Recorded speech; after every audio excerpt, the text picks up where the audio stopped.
Assalamu alaikum, good evening everyone. My name is Mr. Ali and welcome to my Tuesday evening show on Radio Aapki Awaz, the community wellbeing show with a difference. And you can tune to us on www.aapkiawaz.co.uk. You can also download the Radio Garden app as well, and you can follow us on YouTube. I hope you're all well. I hope you're keeping nice and safe and warm. And like I said just earlier in my intro, the temperatures have suddenly dropped, especially this time of the evenings. And for those of you that still haven't turned your clocks back, yes, over the weekend on Saturday, the clocks went backwards. So now it gets dark around 4:30, 5 o'clock. And wow, you know what? I must say I have been amazed, Dr. Saab, with the performance and the consistency of the Pakistan cricket team. And he has really captured everyone's imagination. And I must say, over the years now, I've become one of those, should we say, distance Pakistan fan, really. I used to watch it on maybe on Sky Sports afterwards, but I wouldn't follow it because of I think most people were. Most people were. Including myself. Yeah. So I must admit that after the first victory, I thought maybe that's their final, they've peaked, and that's it, we can all pack our bags and go home. But no, they continue to amaze us. And you know what, without going too political, I do remember seeing a clip, just a short clip, by the Prime Minister of Pakistan, Mr. Imran Khan, said about 2 months ago that, guys, this Pakistan team is going to surprise us in a positive way. And he wouldn't go into any further detail and just said, look out for them. They will play with heart and they play with passion and professionalism. And so far on all three, the box has been ticked. So long may that continue. And it looks as though I think the final will be consisting of Pakistan versus England. Yeah, win-win for us. So we'll be cheering both. But then you've got, do you remember the days of Norman Tebbit? Yes. And the cricket test? Yes. That'd be a topic to discuss. Yeah, that's actually a good point, actually. So maybe nearer the time, if it does, prove to be an England versus Pakistan final, I can imagine a lot of... Just one each, please. Thank you. That's fine. Thank you. So today we're going to taste a tea of Vasila, one of our main components of Radio Aapki Awaz. So normally it's Mr. Ikram Mirza, but like I said, he's not feeling too well. And I was saying, I can imagine, Dr. Saab, people maybe under 35, possibly even 40 supporting England, and maybe the slightly first generation, second generation, possibly supporting Pakistan. But again, if you want to text in, if you don't want to tell me actually, if there was to be tomorrow a Pakistan versus England final, who would you support? Just let us know. Just out of interest. Thank you. And normally I would say, for me, it would be England all the way. But just because the way they played Dr. Saab, I would want to sort of just half-heartedly also give 50% of my support to Pakistan, just to sort of reward and let them know that if you play like this, the whole of the Pakistani fans will continue to support you wholeheartedly and unconditionally as well. Yeah, absolutely. And I think this Pakistan cricket team is different, and there's something about it really. Yeah. And again, that is another topic. What makes a great team and what's so different in the Pakistan cricket team? With all these ideas for you, right? Well, you're on the flow here. You're on the flow here, Dr. Saab. You're on the flow here, Dr. Saab. And you could bring Mr. Sarfaraz Ali, because he's good at teams and motivating teams and finding out what's the dynamics. So what's the dynamics of it? But it's interesting, isn't it, really? I mean, you had the team of 97 that lost the World Cup. Yeah, but they had all the best players. They had Wasim Akram. That's right. Inzamam ul-Haq and all these. Yeah. And yet it was such a disappointing final at Lords. It broke my heart. And I've never lost interest. And then this cricket team, what's the difference? And why is it so, what makes this a successful team? And I think they've got that hunger in them. Yeah, and Babar Azam, what really sort of hit home with me was after the Pakistan versus the India match, they were all in the changing room sitting down. Babar Azam, the captain of Pakistan team, came in and he said, look, enjoy the victory next few hours this evening. but tomorrow morning, erase that memory and we're focusing on the next game. Yeah. And I thought, wow, for a young captain, really sort of said, look, capture the moment. Yeah, enjoy it. Yeah, we've worked hard to get our victory. Well fought. It means a lot. But hey, we're winning. We're here to win the tournament, not just a one-off game. And I thought that's a different attitude now. That is the attitude that wins tournaments. And this might be controversial for me to say, but I'm going to say it nevertheless. The selection has a lot to do with it. And the fact that people have been selected on their merit rather than contacts or favors, it makes a big difference. Yeah. And if we can get that culture in Pakistan, where nepotism and favoritism is put in the back burner and you have people on merit, I tell you, Pakistan's going to go places. Yeah. Potential is huge, isn't it? Potential is huge. I mean, it's got the highest proportion of younger people in the country. So it's just merit. You need to have opportunities. The raw talent, and in every sphere, in every sector in Pakistan and Southeast Asia as well, it's just unlimited. It doesn't need nurturing. It doesn't need sort of polishing. But you've got the raw ingredients there, haven't you? Absolutely, the raw ingredients, and then I think they just need to be polished. And you have it in every field. Yeah. I was going to say, you look rather amazing and very sort of dapper today, I must say. Thank you. Do you want to maybe elaborate a bit more on what you've been up to all day? I think, so again, right, without going too much into detail, I think the way you dress affects the way you feel. Yeah, I agree. And one of the techniques for overcoming depression is dressing up. Shopping.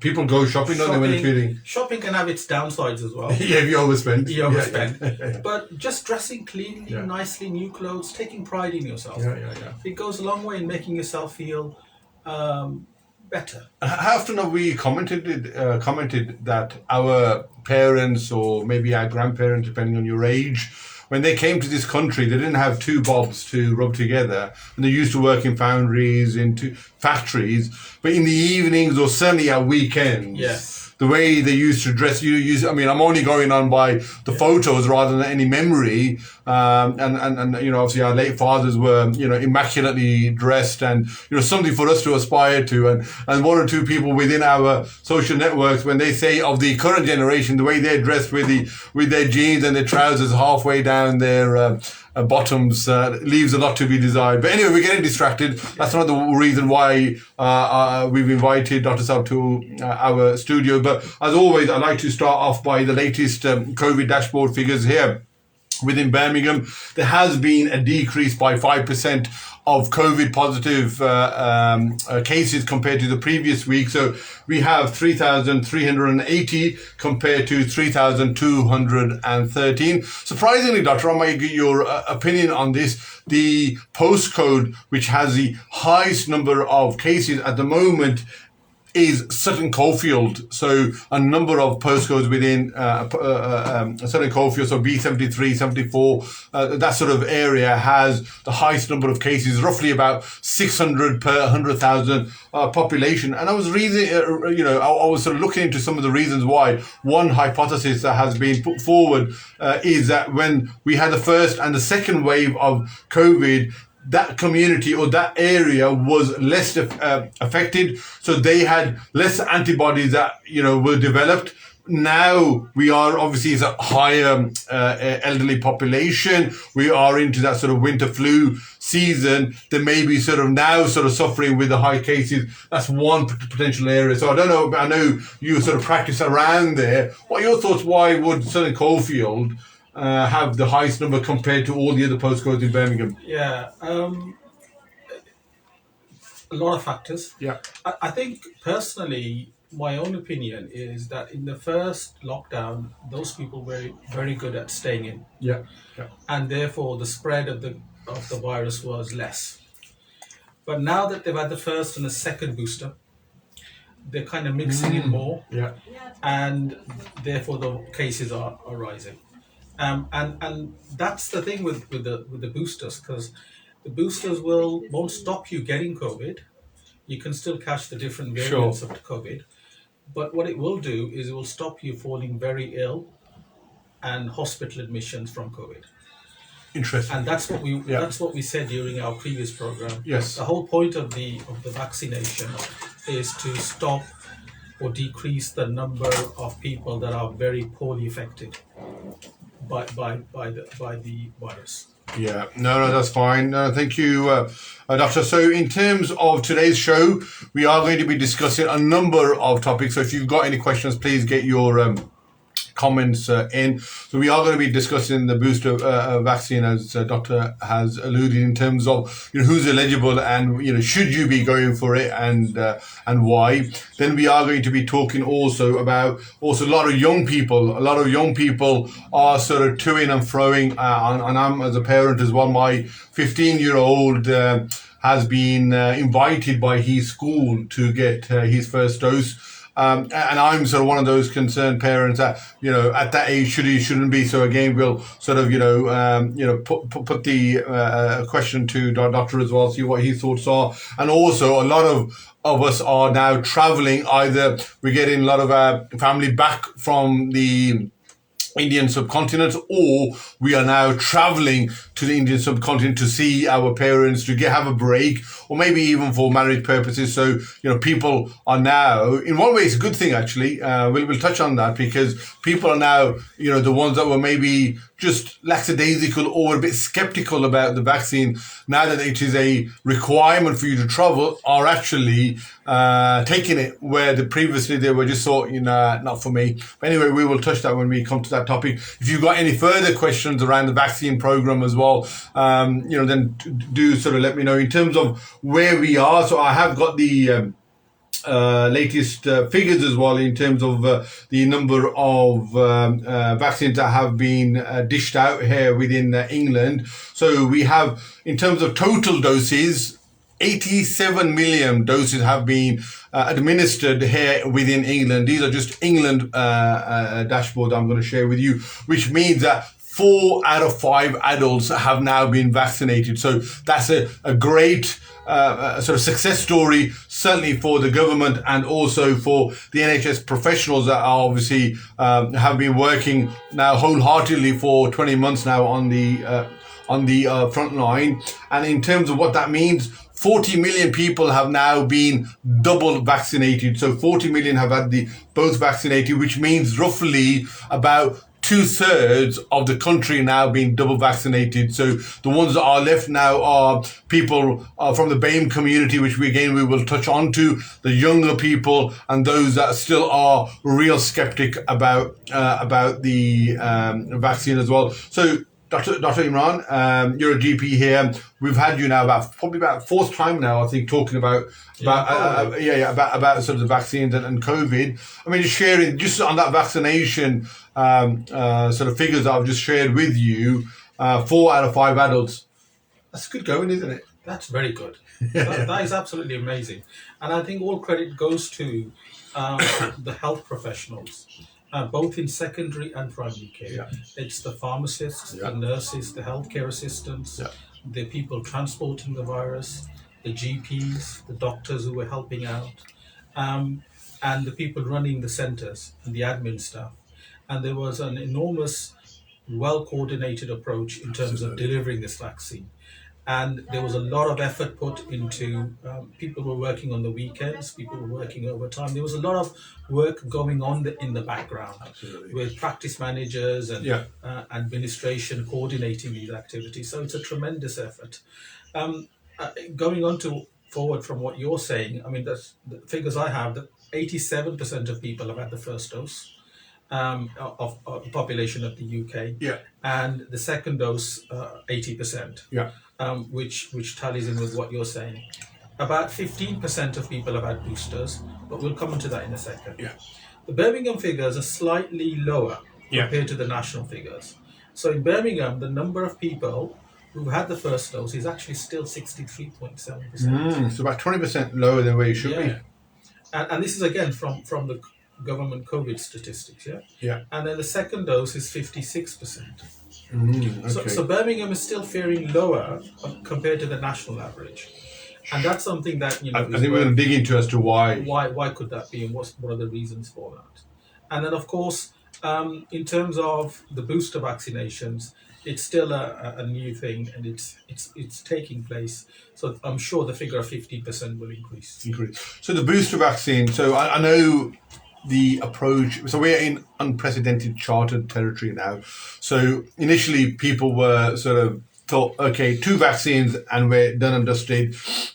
Then the whole thing about the booster vaccine was mooted. Now, some countries such as Israel, which is really spearheading with their campaign, they don't see anyone or consider anyone to be fully vaccinated unless they have 4 vaccinations because it's been now proven, and there's some data out there that each injection roughly gives you immunity for about 6 months.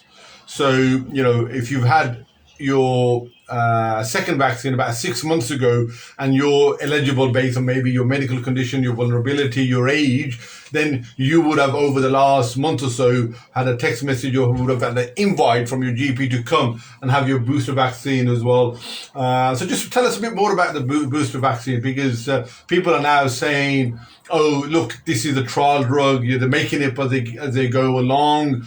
Where the data to suggest that you only last for 6 months. So if you can maybe just tell us a bit more about the theory behind the vaccine and who's eligible. Okay, so the immune system works on memory. Yeah. So it has to be reminded of what it needs to fight and attack, and over time that memory wanes. So we have the first booster, your immune system memory improves, but then it comes down. So then a few weeks later to a few months later, time can vary, you give the second vaccine, and that improves the memory. And the idea of the booster is that 6 months down the line, 5 months down the line, you want to refresh the memory of the immune system. But also there'll be other variants of the virus that will have actually mutated and formed. And so you want to include that in the booster. Now, the booster is your Pfizer vaccine. Yeah. So it's the one that we've been giving in your first dose and in your second dose. Some people have had the AstraZeneca. The Pfizer is considered more effective, slightly more effective in the trials compared to the AstraZeneca. And at that time, when we had the first sort of dose, it was more important to get vaccinated instead of having the Pfizer vaccine, because we were about to wait for it. Yeah. So it was more important to have some protection rather than none at all. But now that we've got enough Pfizer vaccines, it's important that we do get vaccinated for that. It will boost your immune system. It will refresh the memory. It is important for long-term protection, and it also provides up-to-date in terms of the variants that are covered. Who's eligible for it? Anyone who's had the second dose. Yeah. They're eligible for it after 5 months. I think children over the age of under the age of 18 aren't, but over the age of 18, they're eligible for it as long as they've had the second one 5 or 6 months ago. I think at the moment the focus is more on people who have risk factors. Sure. And we've covered the risk factors before. So the risk factors are medical conditions that may make them more predisposed to being more seriously ill if they catch COVID. So long-term conditions, heart disease, COPD, diabetes, hypertension. And also if they're on drugs that suppress their immune system. So they're having treatment for rheumatoid arthritis, which suppresses their immune system, or they're having treatment for example, renal transplant patients and so on. So these are people with high risk factors. They then would be atop of the priority list as well. And then, of course, you've got your elderly population as well. Sure, no, absolutely. And the other cohort that I think is worth mentioning, Dr. Saab, is, and it was actually identified in that sort of summary report by the government or one of the scrutiny committees about where and how the government got it wrong in the first sort of 12 to 15 months. And it was about the care homes. We know, we know that the care homes individuals, whether it's the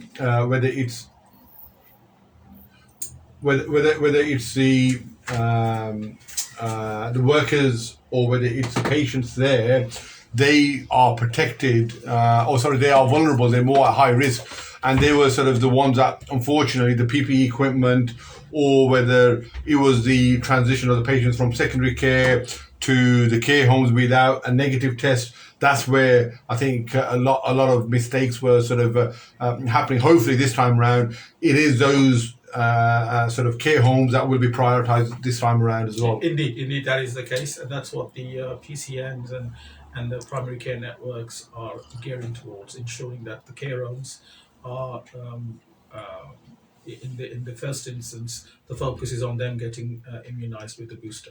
Yeah, I'm just going to reach out to some of the comments that are coming in at the moment, Dr. Saab. So, Muhtarim, how are you? Wa alaikum salam. Hope you're well. Good to see that you're well. Ishfaq, assalamu alaikum, Bhai Ali. Assalamu alaikum to our guest, Dr. Imran, Zabardast program. Assalamu alaikum to all listeners. Thank you, Ishfaq. Double vaccinated people travel and airlines. Absolutely, Muhtarim, we will come on to that. Sukhwinder, how are you? Hope you're well. Thank you for your support. Muhtarim Shah, the vaccine breakthrough. So why you need the vaccine breakthrough? So why you need a booster vaccine? I hope we've covered that, Mr. Muhtarim. If you want any more clarity, then do let us know.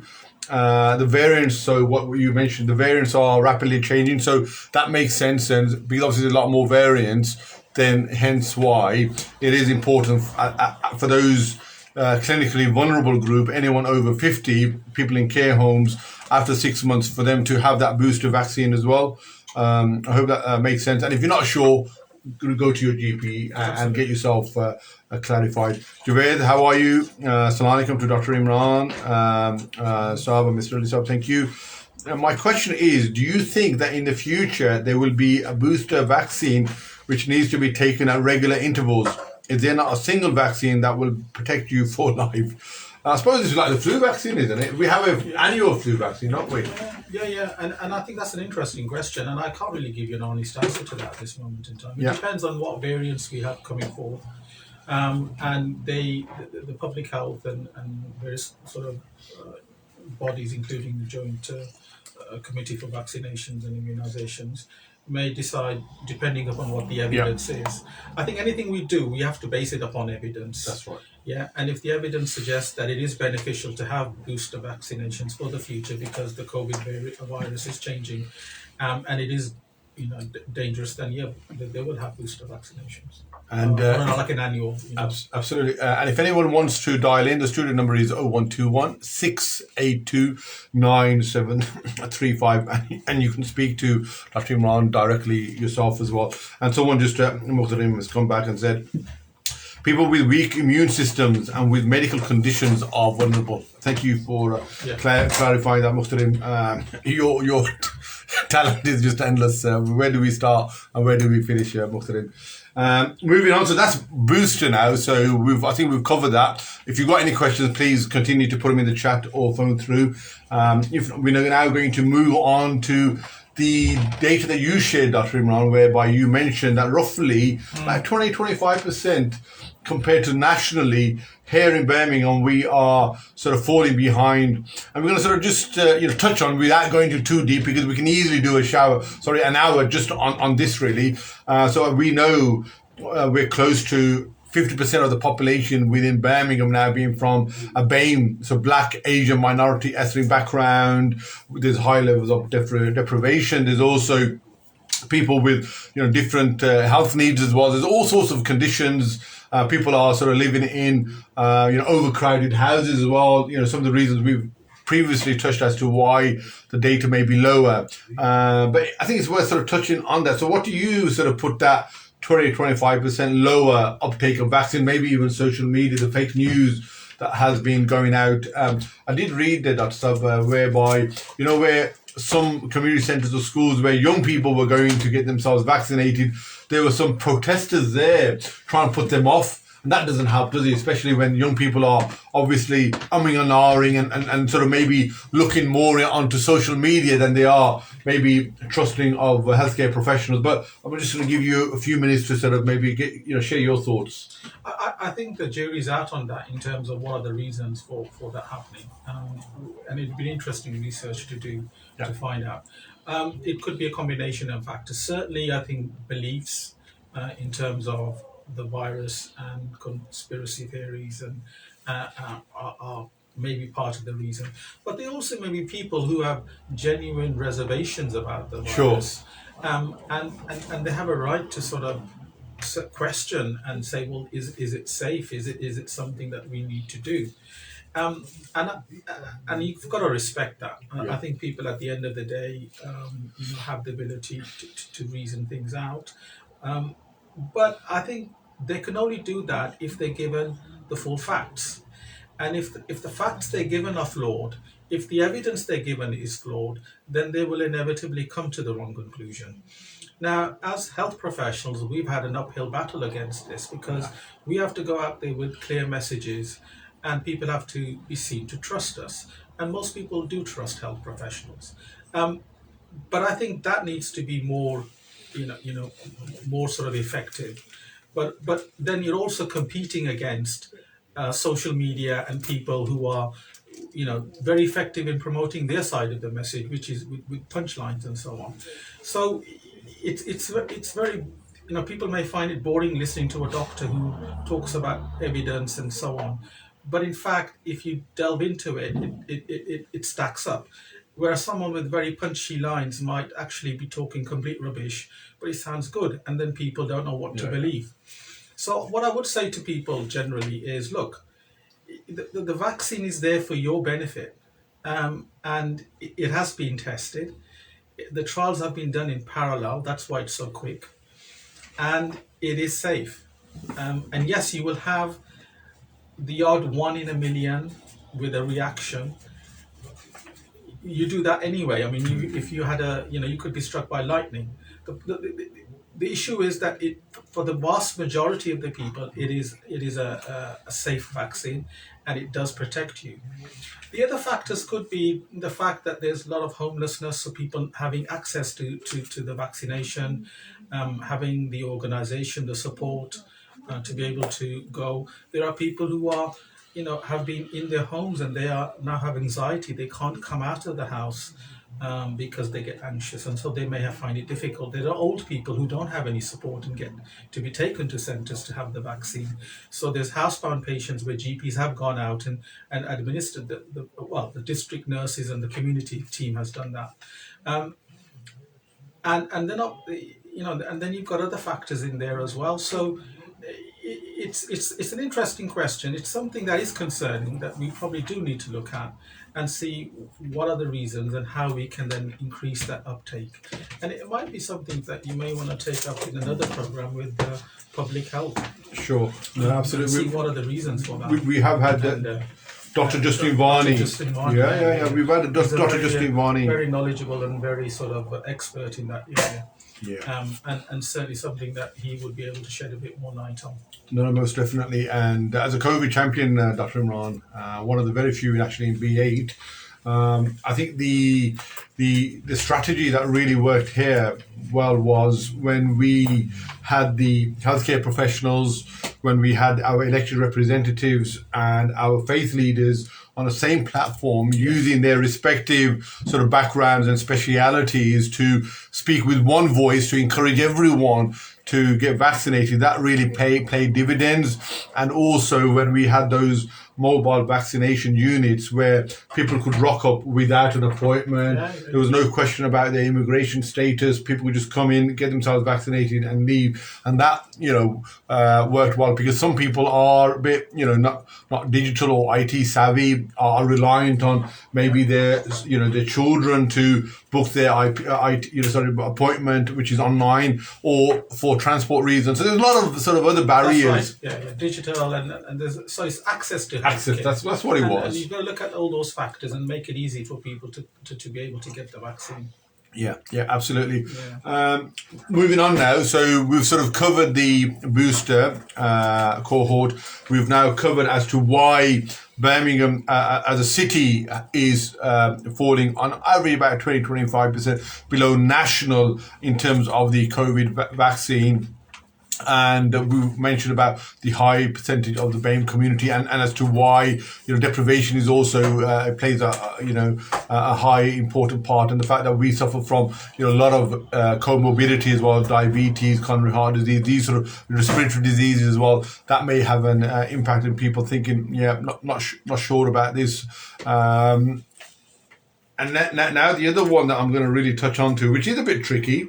And there's already a question for you to actually answer about this, is about young people. And we're talking about, when we say young, we're looking around that 15, 16, 17, 18, that sort of student years really.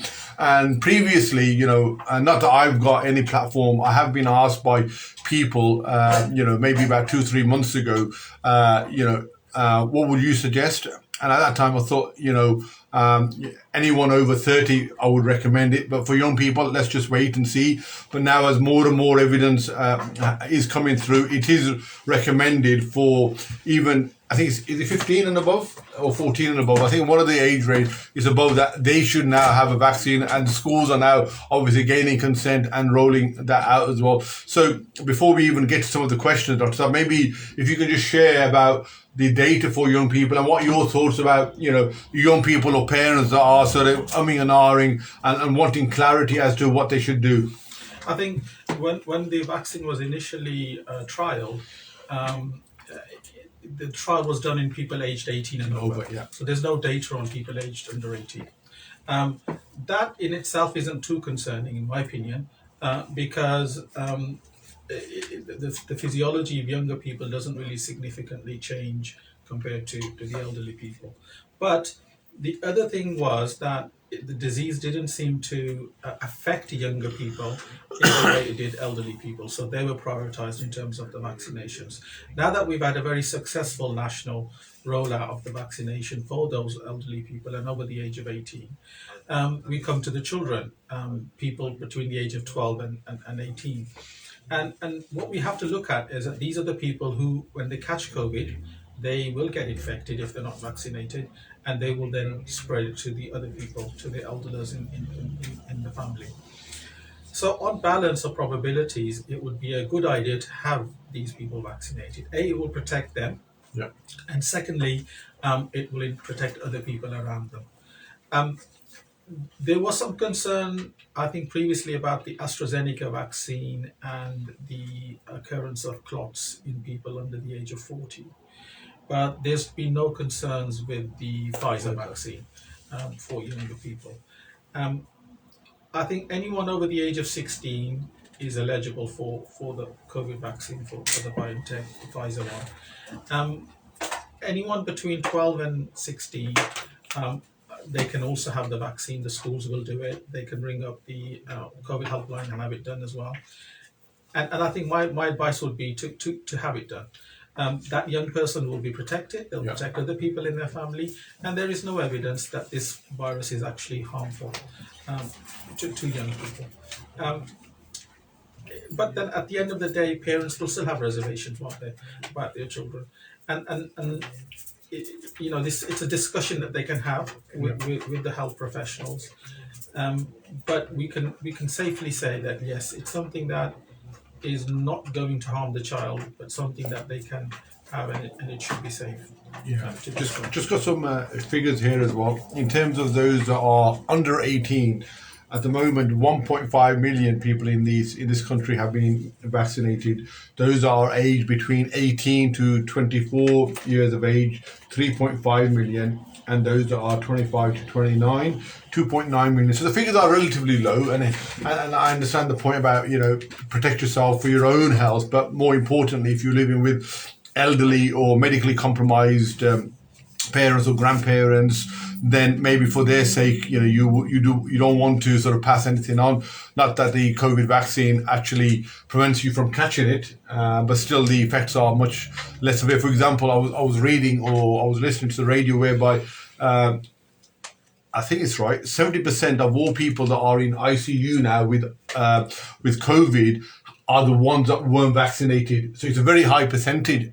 If you haven't been vaccinated, 70% of those in ICU are those. So again, just shows that, it does prevent you from getting serious COVID and the serious symptoms of COVID. So that's the real true benefit of having the COVID vaccination. And you know what, when we were doing this show about maybe 8 months ago, Dr. Sab, we were speaking to some young people. They were saying, look, I'm fit, I'm strong, I've got my whole life ahead of me. Why would I want to put something that hasn't been quite tried and tested into my system, and it may have a reaction? It was more about other people rather than themselves. And we have seen now, certainly in this latter phase, whereby far more young people that I've now seen since probably July onwards, where they are now ending up in hospital with COVID and also at home as well, and dying as well, not just getting it, but a fair few are now, I'm talking about under 40s that are in hospital with serious side effects of COVID.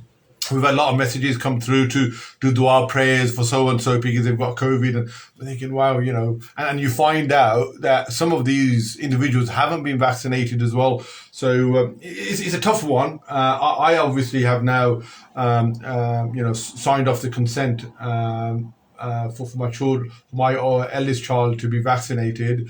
You got to believe in the data. You got to believe in the system, and then obviously the Almighty as well.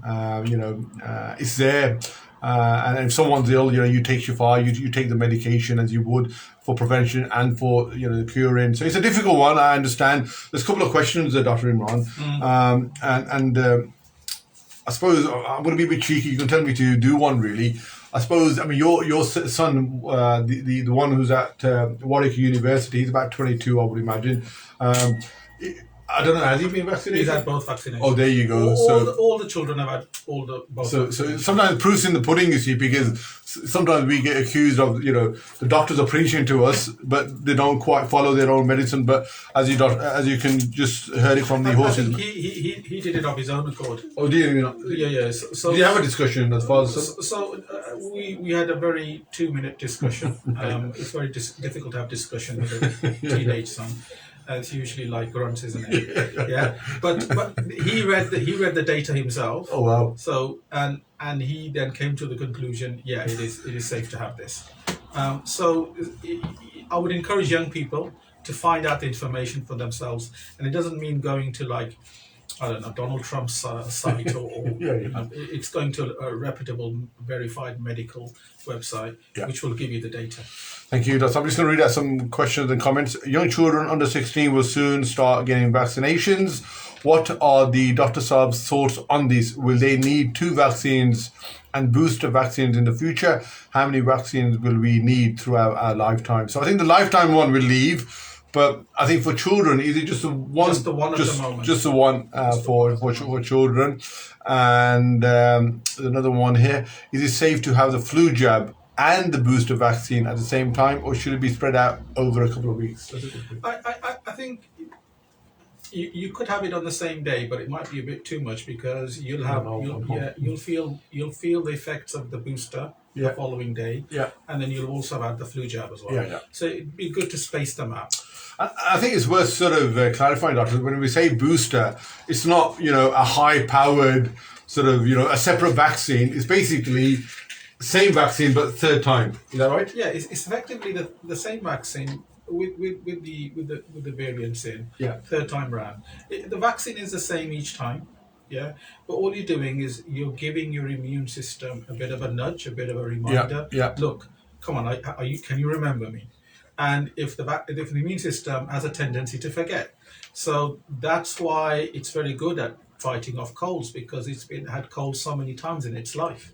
But a new condition that it doesn't recognize, like coronavirus, it's very, it's not designed, or if you believe in evolution, it hasn't evolved in fighting off new viruses straight away. It has to learn how to do it. And that's what we're helping it to do. We're helping it to learn, to remind it every time, look, I'm still around as the COVID.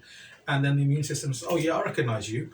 I'm going to get my acting together and make sure you don't harm this person. And that's what we're doing with the flu jab every year. That's what we're doing with the the COVID vaccine?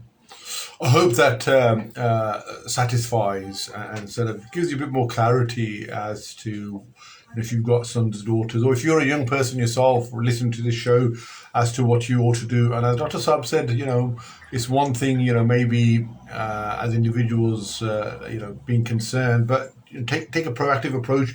There's a lot of evidence out there. Go to a reliable source and read for yourself. And if you want to, then further complement that with your local GP's advice as well, then and make an informed choice. I think that's the way forward. That's what I would suggest as well. So do speak to a qualified medical professional on all matters as well.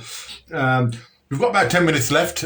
We are sort of, coming towards the near conclusion, but I do want to just tick off one more segment, if I can, with regards to the vaccination, which is all about the travel. As I said, a huge number of people, it's very hard now to get a ticket now to travel anywhere around the Indian subcontinent and possibly many other countries as well. Most countries now, every country has been taken off the red list now. So, which meant that obviously there's about £2,500 that you had to pay to come back, quarantine in a hotel, which a lot of people did, and that sort of prevented people from travelling, and rightfully so. But now, as the cases were relatively going low again, and people having the second vaccination, fully vaccination, the government has now loosened the restrictions. So, and now there has, and to be fair, a lot of people haven't had a break. Or seen loved ones, or in my brother's case, haven't been travelling abroad to get their children or their daughter married off now. So there's a lot of reason why people do want to travel. And what's the situation? I think it's worth clarifying that we've had a family relative who's come over, and we do know as well, Dr. Saab, that the Moderna, the Pfizer, and the AstraZeneca one has been approved by MHRA, the EMA, and also the FDA. But you've also got the Chinese vaccine. You've also got the Russian vaccine as well, which is more prevalent or more widely administered in the Asian sort of continent, shall I say. And that's not been recognised by the European Medical Agency or by MHRA here within the UK. For example, now, where does someone who, for example, is the first time as a visitor coming to the UK, having double dose of the Chinese vaccine, which is the most one that's been administered in Pakistan, where do they stand? Are you able to sort of share that? I think from what I know from people who've had the Chinese virus, they've had trouble, they've had problems coming here because of the lack of recognition, really. Yeah. So they've had to do the coronavirus test, and they've had to then quarantine for PCR, PCR, and then they've had to quarantine and so on. So it's presented them real problems. And I think it's not so much an issue for us because we can go to these countries with our Pfizer or AstraZeneca. But for people coming vice versa, it's going to be an issue and a problem. And I think about lots of people ringing me up and saying, well, how can we get the Pfizer or the Moderna vaccine? And indeed, in Pakistan, they are administering the Pfizer and the Moderna. I know in people have come to Dubai and had it done there, and they've had their COVID passport there. I know someone who had the Pakistan government actually is really up to date with this. They've got a central website where your details get uploaded and you get issued an electronic certificate, and it shows you the date you had the first and the second vaccine and the booster as well. That was quite impressive, and someone showed me that. I think the issue is going to be with the Chinese, I think, one and the Russian one. Yeah. And that's something that the governments need to work out, really. The people will get caught in the middle. They have to just then follow the travel advice, really. It's sad. Yeah, you're right. So for those of you who have a Chinese vaccine in Pakistan and you've had the double vaccination, you've got the certificate, you still have to have that negative PCR test, I think it's 72 hours before you travel. And then you have to quarantine at home now here in the UK for 10 days. And they do come and check, people from, the medical agency will come and make sure that you are at home quarantining safely for everyone's sake. And also, you mentioned about the Pfizer in Pakistan. So I think the Chinese one is given free of charge, but the Pfizer one I think has to be done privately. Yeah. And I know certain parts of being a third world country is deprived. It's going to be very hard. But certainly in Mirpur Diyal, these sort of places, Islamabad, you can pay. I don't know what the fee is, and get yourself the European and the American recognized vaccination done, and then come here without the need for quarantining as well. If you have been vaccinated here with the Pfizer or the AstraZeneca one, then all you need is the COVID passport. That's important that you have that. It's quite easily downloadable from the government website, and you need to obviously present that. And I think the duration now, the interval between the first dose and the second dose, I think it's 8 weeks if I remember right, or is it 6 weeks? So it's 8 weeks, Yeah. but it can be, so in the trials they did 4 weeks. Yeah. So, but practically speaking, people, we were saying 8 weeks because it would be difficult to administer. Yeah, the question was more around, I think the NHS computer system only allows you to have your second vaccination after 8 weeks in order to qualify for the COVID passport rather than for medical immunity reasons. So I think it's 2 months interval that you got, 8 weeks interval that you got to have before you are able to get that COVID passport. And then I can't remember now whether you still need a negative PCR when you're traveling. I think, sorry, it's not PCR. There are those, it's antigen, is it antibody, what they call now? The lateral flow lateral flow test, absolutely. So you've got to read up the travel advice for each country. Yeah. I think for Pakistan, you still need a negative test, before you travel. But I think from I think it was in October. It was a lateral flow test that you need rather than the more expensive PCR test. But again, if there's anyone out there that is a bit more expert on the travel guidance, then please do let us know. And the thing is also, Dr. Saab, is, I suppose the basic question is, should we be travelling at all? Or should we, if you don't have to, i.e. for a holiday and it's not an emergency, should we wait really ideally until about March, April? What's your thoughts? The only thing that comes to mind is that the other countries might have a different variant. Yeah. So you might get infected with that variant. But if you've had the booster dose, then you should have significant protection from even that. Because the variant is still the same coronavirus, just a slightly different variety. And it's more of a personal choice then, really. If you need to go abroad and you need to have a holiday, then as long as you've done your boosters and you've done your negative flow tests, then that's fine. It's good if it's good enough for Boris Johnson to go away for a week or so to have a holiday, then why not all? Because he has been tough on our mental health and whatever for the last 20 months or so. We have got a lot of family, friends in different countries as well. It'd be nice to sort of spend time.